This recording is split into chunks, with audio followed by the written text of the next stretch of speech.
2026重磅星象，海王星進入白羊座，告別過去的迷失，尋回自我再出發。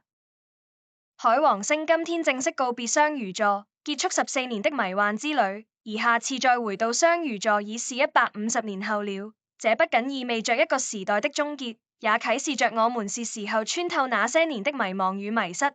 告別某一階段的自己。雙魚座作為最夢幻的星座，與海王星的組合總讓人盡情地做夢，放肆地迷失。回望過去10多年來，海王星在你星盤劃過的位置，便是夢想巨浪曾淹沒過的生命之處。這個組合雖然令夢想的力量膨脹得無邊無界，卻不包單一切走在正軌之上，因為夢幻的泡影總令人看不清前方，令人在追夢的過程中跌跌撞撞。你可能追求真愛，卻沉船於不對的人；你可能追逐人生的理想，卻換來徹底的失望；你可能在尋求療癒與救贖，卻墮入了一次又一次的沉溺與虛假。當海王星告別雙魚座的世界，也帶領着我們是時候告別那些幻滅的人事物，同時告別那個對這一切依依不捨的自我，在失望中學懂接納，在幻滅中看見清晰的去路。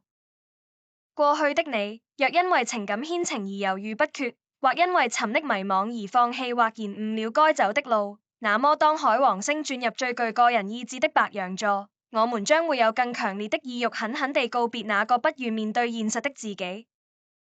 正因為沉溺過，才知道做回自己的紮實；正因為犧牲過，才知道自己原來值得被愛；正因為幻滅過，才知道內在的慾望美化了什麼。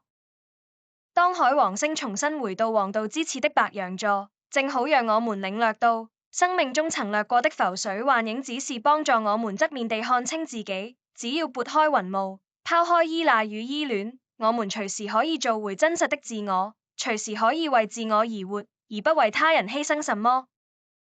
人間的一切依緣而生，依緣而滅，在這一場又一場的幻影裡修煉的覺悟，才是最真實的擁有。